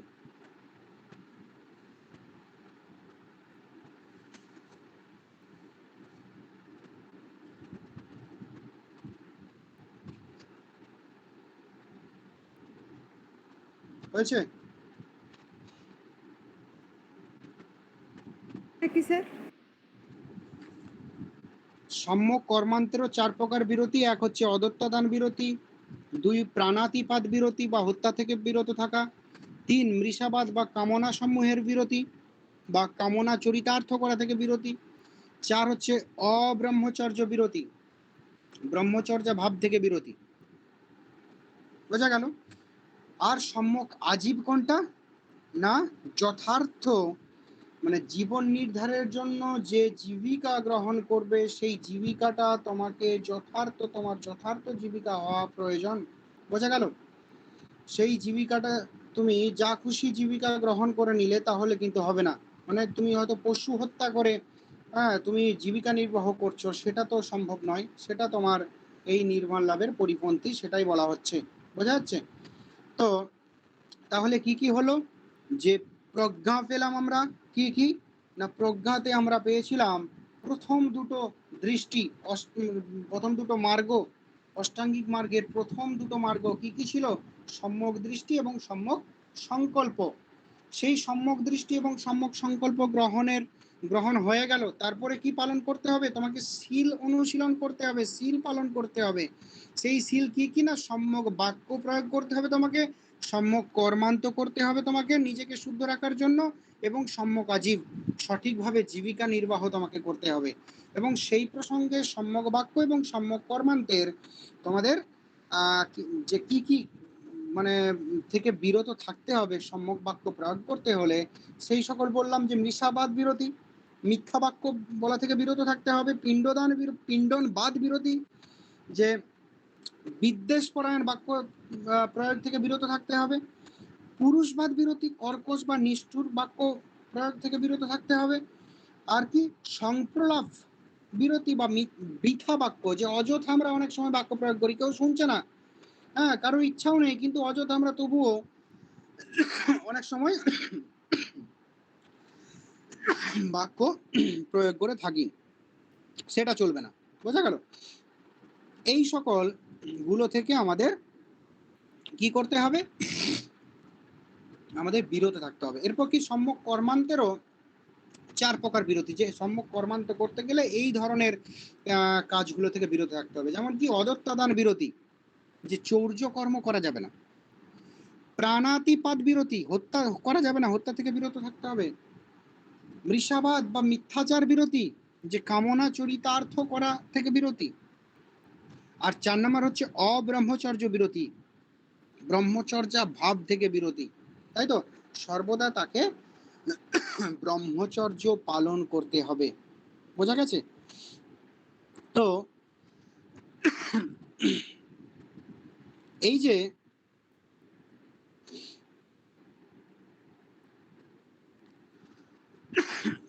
এরপর এরপর আমরা পাচ্ছি কি, সম্যক আজীব যে যথার্থভাবে জীবিকা নির্বাহ, আর কিছুই নয়।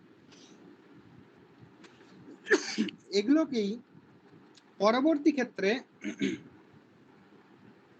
মানে যদি অষ্টাঙ্গিক মার্গে 3টে শিলের উল্লেখ পাওয়া যায়, তথাপি পরবর্তী ক্ষেত্রে বৌদ্ধ দর্শনে আরো অসংখ্য শিল পাওয়া যায়।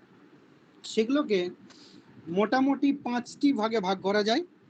পরবর্তী ক্ষেত্রে করা হয়েছে যে বৌদ্ধ দর্শনে যদি বলা হয় পঞ্চশীল কোনগুলি, তখন কিন্তু তোমাদেরকে বলতে হবে, সেটা লিখে নাও। আর যদি বলা হয়, যে বললাম প্রথম দিকে যে অষ্টাঙ্গিক মার্গের কোন 3টি মার্গকে শীল বলা হয়, তখন বলবে সম্যক বাক্য, সম্যক কর্মান্ত, সম্যক আজীব।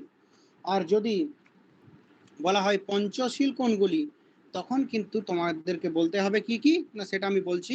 প্রাণাতিপাত বিরতি, অদত্তদান বিরতি,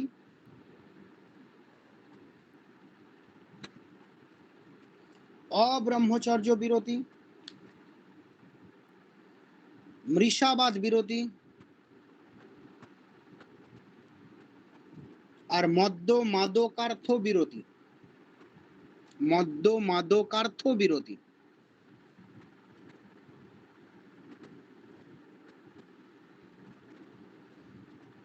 মদ্য মাদকার্থ বিরতি কি কি, প্রাণাতিপাত বিরতি বললাম দেখো একটু আগে, যে প্রাণী হত্যার থেকে বিরত থাকতে হবে, অদত্তদান বিরতি, না চৌর্য কর্ম চুরি থেকে, অপরকে না বলে কোনো জিনিস গ্রহণ থেকে বিরত থাকতে হবে, অব্রহ্মচর্য বিরতি, সবসময় নিজেকে ব্রহ্মচর্য ভাবে নিজেকে বিরত করা চলবে না, সবসময় ব্রহ্মচর্য ভাবে লিপ্ত থাকতে হবে। মৃষাবাদ বিরতি, না মিথ্যাচার কাম চরিতার্থ করা থেকে বিরতি, আর কি মদ্য মাদকার্থ বিরতি। জল দেবে,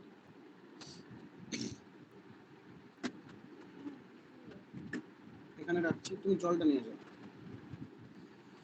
মদ্য মাদকার্থ বিরতি মানে মদ্যপান বা সুরাপান থেকে বিরতি থাকতে হবে। তো এই সকল বিরতি আমরা পাচ্ছি কোথায়, না আমরা পঞ্চশীলের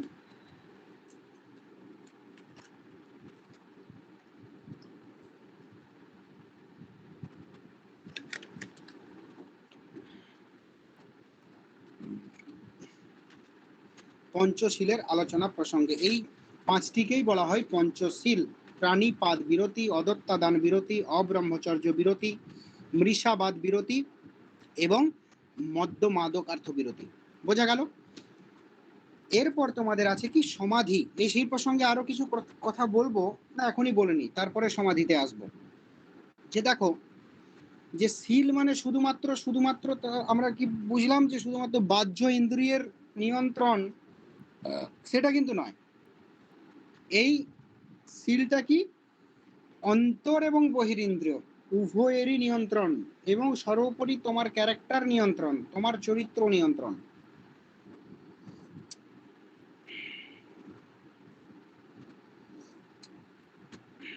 যাই হোক, এখানে আরেকটা প্রসঙ্গ আছে তোমাদের।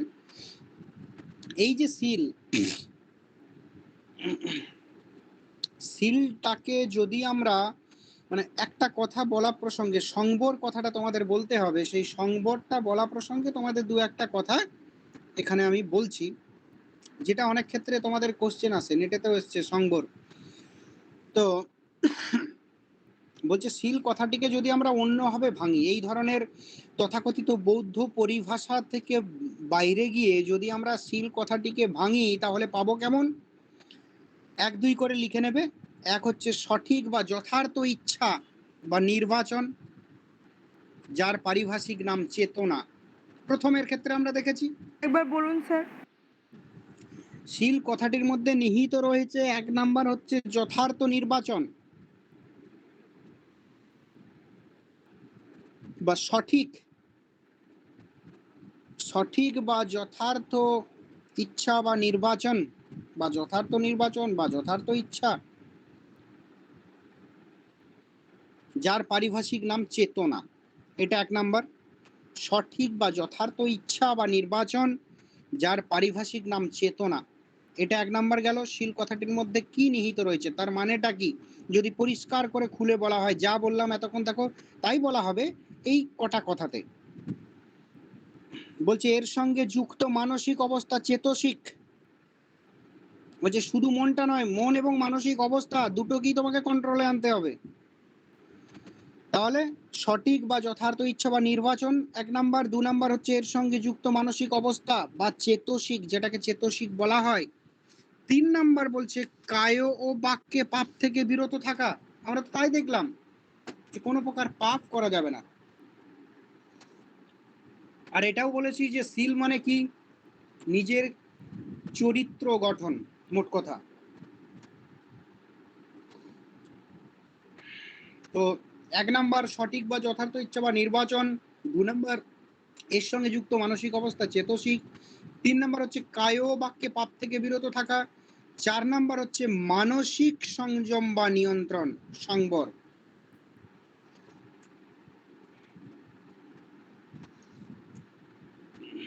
চার নাম্বার হচ্ছে মানসিক সংযম বা নিয়ন্ত্রণ বা সংবর, এটাকে বলা হয় সংবর। মানসিক সংযম বা নিয়ন্ত্রণ, এটাকে বলা হয় সংবর। এই সংবর কত প্রকার বলার জন্য আমাকে এটাই ঢুকতে হলো, না হলে এটা না বললেও হতো। তিন নম্বরটা স্যার, তিন নম্বরটা আরো বলুন, কায় বাক্য থেকে। কায় বাক্যে পাপ থেকে বিরত, পাপ কাজ করা যাবে না। বুঝতে পেরেছো? তাহলে শীল কথাটির চারটে অর্থ আমরা করতে পারি, যে সঠিক বা যথার্থ ইচ্ছা বা নির্বাচন, এর সঙ্গে যুক্ত মানসিক অবস্থা বা চেতসিক। 3 নম্বর হচ্ছে কায় বাক্যে পাপ থেকে বিরত থাকা। 5 নম্বর হচ্ছে মানসিক সংযম বা নিয়ন্ত্রণ।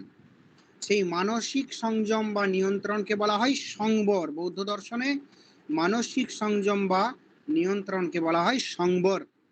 এই সংবর হচ্ছে 5 ধরনের, 5 প্রকারের। বুঝতে পেরেছো? এই সংবরটা তোমাদের জেনে রাখা খুব দরকার।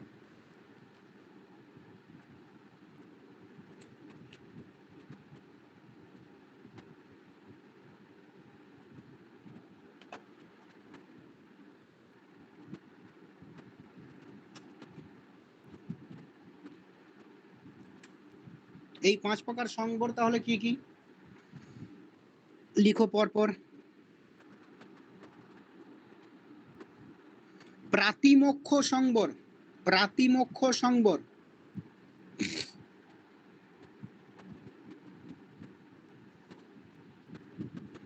প্রাতিমোক্ষ সংবর,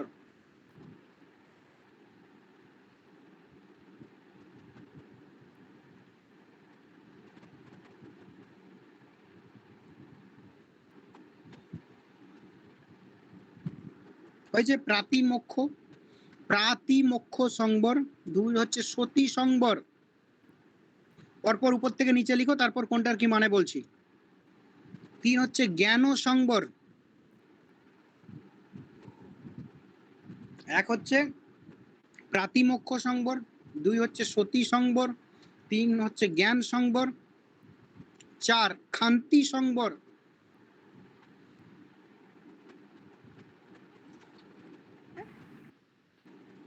খান্তি, খান্তি কয় মদনস্বয়ে ক্ষয় আকার দন্তনে তয় রস্বয়।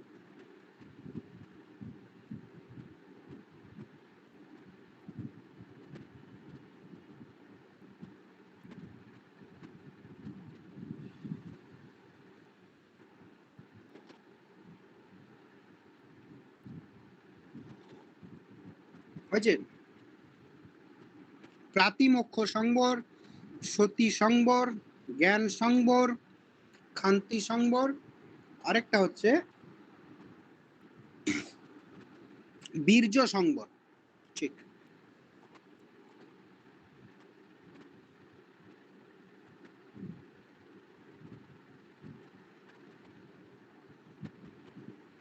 এরপর পরপর দেখো যে প্রাতিমোক্ষ। 5 নাম্বারটা বলুন না। কোনটা? 5 নাম্বারটা। বীর্য সংবর।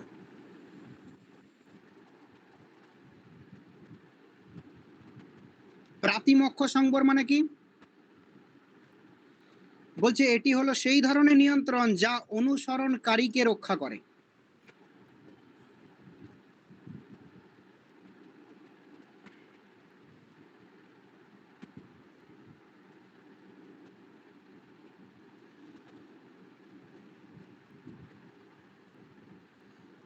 মানে কিছু ঐশ্বরিক পাওয়ার আর কি, স্পিরিচুয়াল পাওয়ার, যেটা তাকে নিজেকেই রক্ষা করে সর্বদা।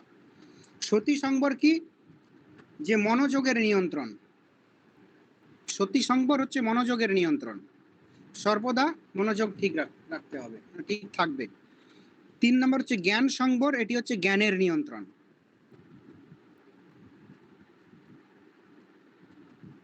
মানে যথার্থ জ্ঞান সর্বদা তাকে দিয়ে যাবে, যথার্থ জ্ঞানে হানি হবে না। ক্ষান্তি সংবর কোনটা? না সহনশীলতা। ওই যে বললাম শীত শীত গ্রীষ্ম, সুখ দুঃখ, লাভ অলাভ, জয় পরাজয়ে সর্বদা তিনি একই থাকবেন, তার কোনো বিকার হবে না, নির্লিপ্ত থাকবেন। আর বীর্য সংবর কি? যে সক্রিয় আত্মসংযম, মানে অন্তর এবং বহিরিন্দ্রিয় কঠোরভাবে সংযম।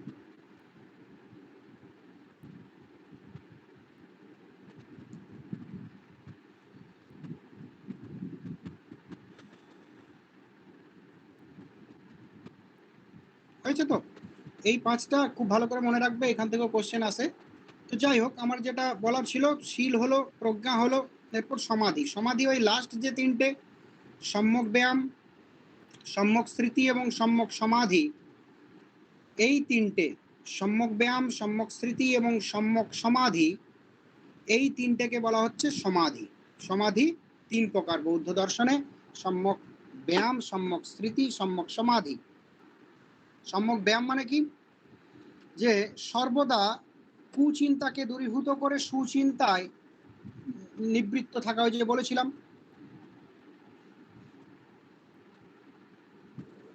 এটা হচ্ছে সম্যক ব্যায়াম, মানে কুচিন্তার মনে উদয় হতে না দেওয়া, সম্যক ব্যায়াম। সম্যক স্মৃতি কোনটা? না, এই মানে আগের যে যতগুলো আমরা দৃষ্টি দেখলাম, সকল কিছুকে সবসময় স্মৃতিতে রাখা, মনে রাখা, সেই হিসাবে আচরণ করা, সেটা হচ্ছে সম্যক স্মৃতি। তাই তো? এই জগতের সকল কিছুই বিনাশশীল, তাই তো? সবকিছুই ক্ষণিক, এই কথাটা মনে রাখা। আর সমাধি কোনটা? না, সমাধি হচ্ছে এই 7 প্রকার মার্গতে নিরন্তর ধ্যানে ডুবে যাওয়া, তাই তো? এর বাইরে নিজেকে, মানে এর মধ্যে ডুবিয়ে ডুবিয়ে রাখা নিজেকে, সেটা হচ্ছে সম্যক সমাধি বা ধ্যান, যেটা অন্যান্য ভারতীয় দর্শনে বলা হচ্ছে, নিদিধ্যাসন বলা হচ্ছে, সেইটা। তো এই যে ধ্যান, এই যে সমাধি, এটা এর কিন্তু অনেকগুলো পর্যায় আছে। দাঁড়াও বলছি, আমি একটু চাটা খেয়ে নিই, 1 মিনিট, নাহলে অসুবিধা হচ্ছে। কতটা আছে স্যার? হুম।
এই প্রসঙ্গে আরেকটা কনসেপ্ট আসবে, ওটা বলবো, ভালো করে বলতে হবে, দাঁড়াও, ওই জন্য। তাহলে কথা এলাম আমরা এই আস্তে আস্তে সমাধিটা শেষ হলো। আমরা সমাধিতে এলাম। এরপর সমাধিতে আমরা দেখতে পাবো সমাধির 4টে স্তর। সেই 4টে স্তরকে আবার বৌদ্ধ দর্শনে বলা হয় ব্রহ্মবিহার ভাবনা। ব্রহ্মবিহার ভাবনা কথাটাও তোমাদের খুব গুরুত্বপূর্ণ, কোশ্চেন আসতে পারে, ইম্পর্টেন্ট একটা এথিক্যাল টপিক, যেটা না হলে নির্বাণ সম্ভব নয়। তাহলে বুঝতে পারছো, 4টে আর্য সত্যের ভিতরে সব ঢুকে আছে বৌদ্ধ দর্শনে, তার বাইরে কিছু নেই। তো সমাধির 4টে পর্যায়। প্রথমটা কি? প্রথমটা হচ্ছে মৈত্রী, দ্বিতীয়টা হচ্ছে করুণা, তৃতীয়টা মুদিতা, চতুর্থটা হচ্ছে উপেক্ষা। লিখে নাও। প্রথমটা মৈত্রী, ময়া ঐকার, তয়ের ফলা দীর্ঘই, মৈত্রী বা মেত্তা। 2 নাম্বার হচ্ছে করুণা, 3 নাম্বার মুদিতা, 4 নাম্বার উপেক্ষা। মৈত্রী, করুণা, মুদিতা, উপেক্ষা, এই হচ্ছে যে সমাধির 4টে পর্যায়। এই 4টে পর্যায়কে একত্রে বলা হয় ব্রহ্মবিহার ভাবনা। এই ব্রহ্মবিহার ভাবনা কথাটার অর্থ কি? না, এটাকে বলা হয়, কেউ কেউ বলে বিনম্র মনোভাব, মানে এর থেকে নম্র আর কিছু হতে পারে না। তার জগতের সকল কিছু একদিকে আর সে একদিকে, জগতে কি ঘটছে না ঘটছে তার কিছু আসে যায় না। এটাকে বিনম্র মনোভাব বা সাবলাইম অ্যাটিটিউড অর্থে ব্যবহার করা হয়, বা ঈশ্বরের আবাসস্থল অর্থেও ব্যবহার করা হয়, তাই তো? বা বৌদ্ধ শাস্ত্রে 4টি স্বর্গীয় বা ঐশ্বরিক ধর্মাবলী অর্থেও এই ব্রহ্মবিহার ভাবনা কথাটিকে ব্যবহার করা হয়। তাহলে কি কি বললাম? বিনম্র মনোভাব অর্থে ব্রহ্মবিহারকে ব্যবহার করা হয়, বা ঈশ্বরের আবাসস্থল, যে তিনি যে জায়গায় পৌঁছে গেছেন কি ঈশ্বরের সেখানে আবাস, সেই জায়গায় পৌঁছেছেন। বা বলা হয় বৌদ্ধদের চারটি স্বর্গীয় অবস্থা, সেটাকে বলা হয় ব্রহ্মবিহার ভাবনা। সেই ব্রহ্মবিহার ভাবনা চারটে কি কি না মৈত্রী, করুণা, মুদিতা এবং উপেক্ষা। তো সেই মৈত্রী প্রথমটা কি? মৈত্রী মানে কি? আক্ষরিক অর্থ হচ্ছে বন্ধুত্বপূর্ণতা, তাই তো? বন্ধুত্বপূর্ণতা, ফ্রেন্ডলিনেস। তো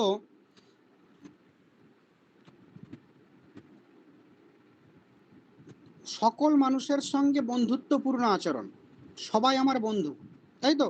মানে সকল প্রকার নেগেটিভ চিন্তাগুলো দূরীভূত হতে হতে একেবারে আমরা এসে পৌঁছেছি সমাধি, মানে যেখানে পজিটিভ ছাড়া আর কিছু নেই। নির্বাণকামী ব্যক্তির মন সর্বদা পজিটিভ চিন্তাতে, পজিটিভ থিঙ্কিংয়ে পরিপূর্ণ থাকবে, এবং সেগুলোর প্রসঙ্গক্রমেই সমাধিতে চারটে স্তর করে দেওয়া হয়েছে। প্রথম স্তরে কি হবে না বন্ধুত্বপূর্ণতা, মৈত্রী, তাই তো? তারপরে কি না করুণা। করুণা কি না প্রথম ক্ষেত্রে মৈত্রী বা বন্ধুত্বপূর্ণ যে মানসিক অবস্থা, সেটাকে মৈত্রী বলা হচ্ছে। সেই মৈত্রীতে কি হয় না নিজের মনকে সত্য সংক্রান্ত বিচারে নিযুক্ত রাখেন, কোনো মিথ্যার আশ্রয় নেই, শুধুমাত্র সত্য, এবং সকল প্রকার কামনা এবং আসক্তিপূর্ণ। তাহলে কি এগুলো যদি চলে যায়, সকল প্রকার কামনা এবং আসক্তিপূর্ণ যদি জীবন হয়, তো মানে মানে কামনা এবং আসক্তিপূর্ণ বলছি, মুক্ত যদি জীবন হয়, তাহলে কি সকল কিছুই তার কাছে কি পজিটিভ, সত্য, বন্ধুত্বপূর্ণ হবে। এই কথাই বলা হচ্ছে মৈত্রীতে বা মেত্তাতে। দ্বিতীয় স্তরে আসছি। দ্বিতীয় স্তরে কি না করুণা, তাই তো? করুণা মানে কি না দয়া, মায়া, মমতা, যেটা এরকম যদি আমাদের মানসিক অবস্থা তৈরি হয়, মৈত্রী বা মেত্তা অবস্থা, তারপরে আমাদের তৈরি হবে কেমন না দয়া, মায়া, মমতাপূর্ণ মানসিক অবস্থা। অপরের দুঃখে নিজের দুঃখ, অপরের কষ্টে নিজের কষ্ট। দেখবে যে এরকম অনেক ক্ষেত্র আছে, মহাপুরুষদের অনেক কথা আছে যে তার শিষ্যের আঘাত লেগেছে, সেও চিৎকার করছে, ছটফট করছে, তারও সেই যন্ত্রণাটা তিনিও মানে অনুভূত, মানে তারও অনুভূতি হচ্ছে সেই যন্ত্রণার বা সেই কষ্টের, সেই দুঃখের। মানে কি অন্যের দুঃখে তার দুঃখ, অন্যের সুখে তার সুখ, নিজের বলে কিছু নেই। হুম। তো এরকম যে অবস্থা, সেটা হচ্ছে করুণা, দয়া, মায়া, মমতাপূর্ণ অবস্থা। দেখবে আমাদের সাধারণ মানুষের মধ্যেও এরকম থাকে যে কারো কোনো দুঃখ চলছে, বা এই ধরনের কেউ হয়তো কোনো দুঃখে দুঃখিত হয়েছেন, কোনো ব্যথা পেয়েছেন, সেই ক্ষেত্রে দেখবে আমরাও সেখানে সহানুভূতি প্রকাশ করি যে এটা ঠিক হয়নি, এটাতে ও খুব কষ্ট পাচ্ছে। দেখবে আমরা এই ধরনের কথাবার্তা বলি, আমাদের কিছুটা ফিলিংস কিন্তু হয়। তো সেটা চরম পর্যায়ে হচ্ছে করুণা। যেখানে কোনো প্রকার স্বার্থ নেই, নিঃস্বার্থ করুণা যেটা, তাই তো? নিঃস্বার্থ দয়া, মায়া, মমতা, সেটাকে বলা হচ্ছে করুণা, তাই তো? এই করুণাতে কি হয় না আমাদের যত সৎ অসৎ বিচার বিতর্ক যেগুলো মনে থাকে, সেগুলো সব দূরীভূত হয়ে যায়, এবং মানুষের কি হয় মনটা মানে শান্ত হয় এবং প্রীতি জন্মে মনের মধ্যে। 3 নম্বরে আসছে মুদিতা। মুদিতা হচ্ছে একেবারে এরও পরের অবস্থা, সহানুভূতি, একদম আনন্দ, সহানুভূতি বা আনন্দ, সহানুভূতিপূর্ণ আনন্দ বললে আরো ভালো হবে, যে একবারে সহানুভূতিপূর্ণ আনন্দ, সেটা হচ্ছে কি মুদিতা। 4 নম্বর হচ্ছে উপেক্ষা। উপেক্ষা মানে সমত্ববোধ, ওই যে যেটা বলছিলাম যে সমত্বং যোগ উচ্চতে, যে তার একেবারে মানে আর কিছু নেই, তার জাগতিক কোনো বস্তু সম্পর্কে আর কোনো প্রকারেরই কোনো টান নেই, তাই তো? সেই যে অবস্থাটা, সেটা হচ্ছে কি সমত্ববোধ। তার শীত, গ্রীষ্ম, লাভ অলাভ, জয় পরাজয়, উৎকর্ষতা অপকর্ষতা, তাই তো? সকল কিছু আসক্তি বা বিরক্তি কিচ্ছু নেই, কোনো কিছুতেই কিছু যায় আসে না। আসক্তহীনতা, মোহযুক্ততা, কোনো কিছুই নেই, তাই তো? সেই অবস্থাটা হচ্ছে উপেক্ষা বা সমত্ব বুদ্ধি বলা হয়, তাই তো? তো তাহলে এইটি হচ্ছে সমাধির চরম অবস্থা, তাই তো? তাহলে আমরা কি কি আলোচনা করলাম? অষ্টাঙ্গিক মার্গ, তার প্রথম মার্গটাকে আমরা দেখলাম প্রজ্ঞা, তারপরে পরের তিনটে তোমার দেখলাম কি সম্যক সিল দেখলাম, সেটা কি? সম্যক বাক্য, সম্যক কর্মান্ত, সম্যক আজীব, এবং লাস্টের তিনটে আমরা দেখছি কি? সম্যক স্মৃতি, সম্যক সমাধি, সরি সম্যক ব্যায়াম, সম্যক স্মৃতি এবং সম্যক সমাধি। এটা হচ্ছে কি না সমাধির অন্তর্ভুক্ত। আর এই যে সম্যক সমাধি, তার আবার চারটে স্তর আছে। সেই চারটে স্তরকে বলা হচ্ছে ব্রহ্মবিহার ভাবনা, ব্রহ্মের আবাসস্থল, বা বৌদ্ধ দর্শনের চারটি চরম পালনীয়, তাই তো, বা আমরা বলতে পারি চারটি স্বর্গীয় বা ঐশ্বরিক ধর্মাবলী, সেটাকে আমরা বলতে পারি ব্রহ্মবিহার এটাই তো ভাবনা। নির্বাণ লাভের পথ নাকি? বলছি, একটা হচ্ছে মেত্রা বা মৈত্রী, যেটা হচ্ছে শুধু বন্ধুত্বপূর্ণতা, যার ফলে তার চিত্রে কি হয়? সত্যে নিয়ে আসে, সত্য পূর্ণ চিত্ত হয়। তারপরে কি? করুণা, মানে দয়া মায়া মমতা। এটার ফলে কি হয়? তার চিত্তে বিভিন্ন মানে সকল প্রকার বাদ বিতর্ক তার চিত্তে অবসান হয় এবং চিত্ত একাগ্র হয়। মুদিতা, তারপর আসছে সহানুভূতি। এতে কি হয়? যে প্রকৃতির প্রতি নিরাসক্ত। তারপরে হয় চতুর্থ স্তর উপেক্ষা। এর ফলে এটা হচ্ছে একদম লাস্ট পর্যায়। এবং এখানে কি হয়? এই উপেক্ষা মানে কি? সমমনস্কতা। এটা কি? সমত্ববোধ, যার ফলে তার না পাওয়ার আর কিছু থাকে না। তিনি আলটিমেট যে নির্বাণ, সেই নির্বাণ প্রাপ্ত হন, তাই তো। এরপরে আরেকটা কথা, যে আমরা নির্বাণ তাহলে বুঝলাম যে আমরা উপেক্ষাতে চলে এলাম, মানে নির্বাণ প্রাপ্ত হলাম বৌদ্ধ দর্শন অনুযায়ী। একেবারে মোহযুক্ত, আসক্তিযুক্ত, জয় পরাজয়, লাভ অলাভ, আসক্তি বিরক্তি, উৎকর্ষতা অপকর্ষতার একেবারে ঊর্ধ্বে, আসক্তিহীনতা, আসক্তি যুক্ততা, কোনো মানে সকল প্রকার জাগতিক অবস্থা বলি বা জাগতিক আসক্তি বলির একেবারে ঊর্ধ্বে যখন এলেন যোগী ব্যক্তি, তিনি কি? নির্বাণ প্রাপ্ত হলেন। তাহলে নির্বাণ কি না? জগতের প্রতি আসক্তি শূন্যতা, এবং কি শুধু আসক্তি শূন্যতা নয়, জগতের সকল কিছুই তার বন্ধু, তাই তো। সকল কিছুই, এটা আবার বেদান্ত এগিয়ে বলছেন সকল কিছুই তিনি, তিনিই সকল কিছু। একদিক থেকে বিচার করলে প্রত্যেক দর্শন সম্প্রদায়ের মোক্ষ বা মুক্তি বা নির্বাণ অপবর্গ নিশ্চয়সে সেই একই বৈশিষ্ট্য পাওয়া যাবে। এখানেও দেখো সেই বৈশিষ্ট্যই পাওয়া যাচ্ছে। করুণা, দয়াময় মমতা, মানে সকলের প্রতি দয়াময় মমতা। সহানুভূতি, সকলের প্রতি সমান সহানুভূতি, তিনিও যেমন অন্যান্য মানুষও সেরকম, পার্থক্য কিছু নাই। এই যে ভাবটা, এটাকে আরেকটু এগিয়ে পরবর্তী ক্ষেত্রে অদ্বৈত বেদান্ত কি করলো না, যে নির্বাণ প্রাপ্ত বা মুক্তি প্রাপ্ত মানে কি? যে সবকিছুই তিনি, তিনিই সকল কিছু, ব্রহ্ম প্রাপ্তি। কিন্তু এখানে তো যেহেতু ব্রহ্ম বা ঈশ্বর এই ধরনের কিছু কনসেপ্ট স্বীকার করা হয় না, এখানে বলা হচ্ছে কি নির্বাণ প্রাপ্তি মানে কি? তিনি এই জগতের দুঃখের ঊর্ধ্বে চলে গেলেন। তাকে আর জরা মরণ এই চক্রে, এই সার্কেলে ঘুরতে হবে না, যেটা আমরা বলেছিলাম দ্বিতীয় আর্য সত্যে। সেই সার্কেল, সেই জরামরণ, সেই সার্কেলে কিন্তু ঘুরতে হবে না। জরা জাতি, ভব, উপাদান, তৃষ্ণা, বেদনা, স্পর্শ, সরান্ত, নামরূপ, বিজ্ঞান, সংস্কার, অবিদ্যা, এই সার্কেলে, দ্বাদশ নিদান, এই সার্কেলে তাকে বা ভবচক্রে তাকে ঘুরতে হবে না। তার কি হবে?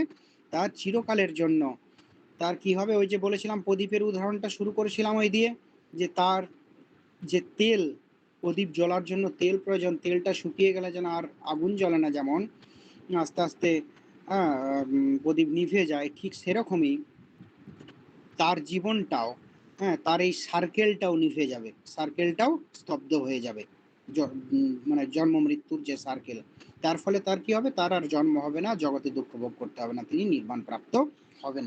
এরপরে আরেকটা কথাও আছে এখানে, যে বৌদ্ধদের নির্বাণ এটা কেমন, বৌদ্ধদের নির্বাণ এটা কেমন, এই প্রসঙ্গেও চারটে মত আছে।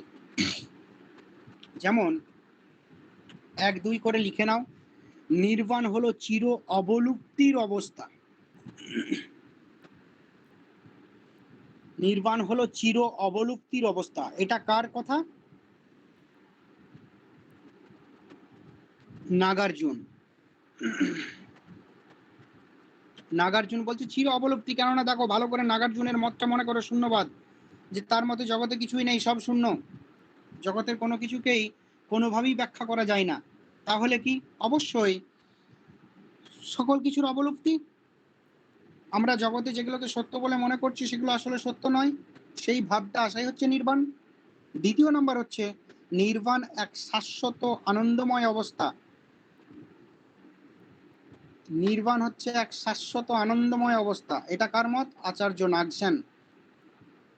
3 নম্বর নির্বাণ, দুটো হলো তো, নির্বাণ হলো চির অবলুপ্তির অবস্থা, নাগার্জুন। 2 নম্বর হচ্ছে নির্বাণ এক শাশ্বত আনন্দময় অবস্থা, এটা হচ্ছে কি? নাগসেন। 3 নম্বর নির্বাণ শাশ্বত অপরিবর্তনীয় অবস্থা।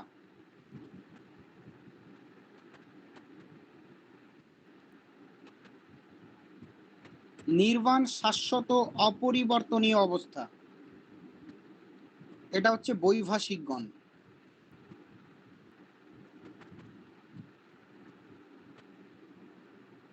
আর নির্বাণ অবর্ণনীয় অবস্থা,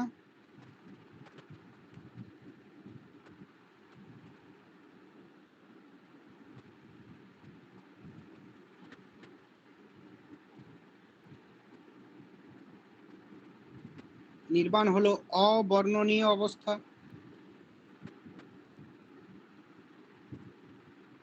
এটা কাদের? এটাও নাগার্জুন।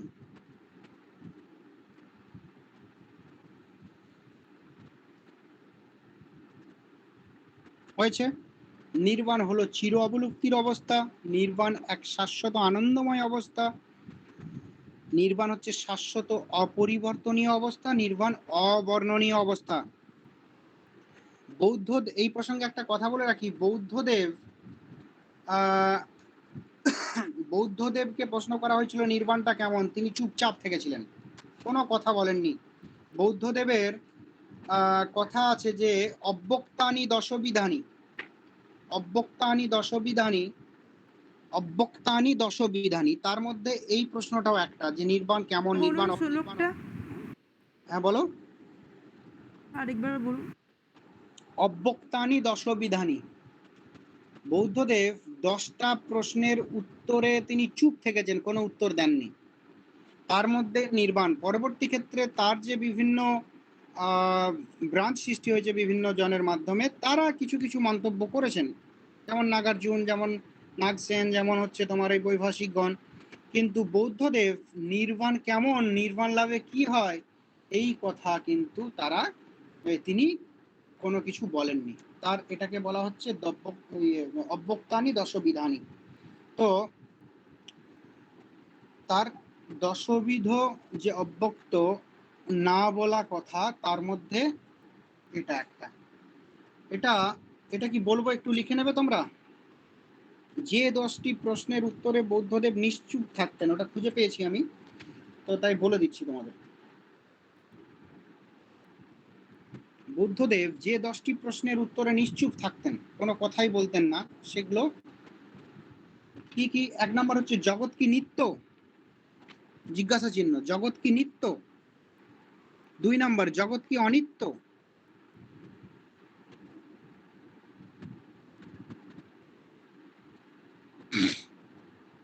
জগৎ কি সীমিত, জগৎ কি অসীম, অসীম মানে অসীমিত বা অসীম। আত্মা ও দেহ কি অভিন্ন,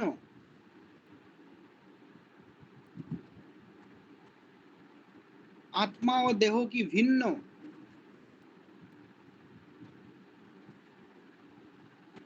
যিনি সত্য জেনেছেন তার কি পুনর্জন্ম হয়,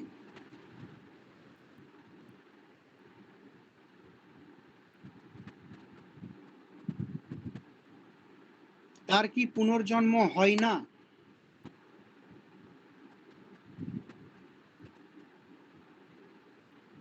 এবং তার কি পুনর্জন্ম হয় এবং হয় না, উভয়ই বটে।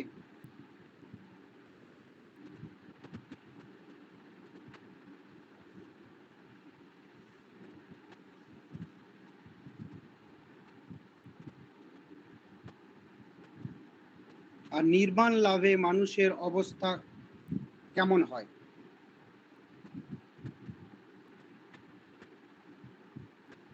এই 10টি কে বলা হয় অব্যক্তানি দশ বিধানী, মানে বৌদ্ধদেবের 10টি না বলা কথা। রিপিট করে দিন, একবার মিলিয়ে নি। জগৎ কি নিত্য, জগৎ কি অনিত্য, জগৎ কি সীমিত, জগৎ কি অসীম, আত্মা ও দেহ কি অভিন্ন, আত্মা ও দেহ কি ভিন্ন, যিনি সত্য জেনেছেন তার কি পুনর্জন্ম হয়, তার কি পুনর্জন্ম হয় না, তার কি পুনর্জন্ম হয় এবং হয় না উভয়ই বটে, আর নির্বাণ লাভে মানুষের অবস্থা কেমন হয়। ঠিক আছে, তো কারো কিছু প্রশ্ন থাকলে বলো। মোটামুটি বৌদ্ধ দর্শন শেষ হলো।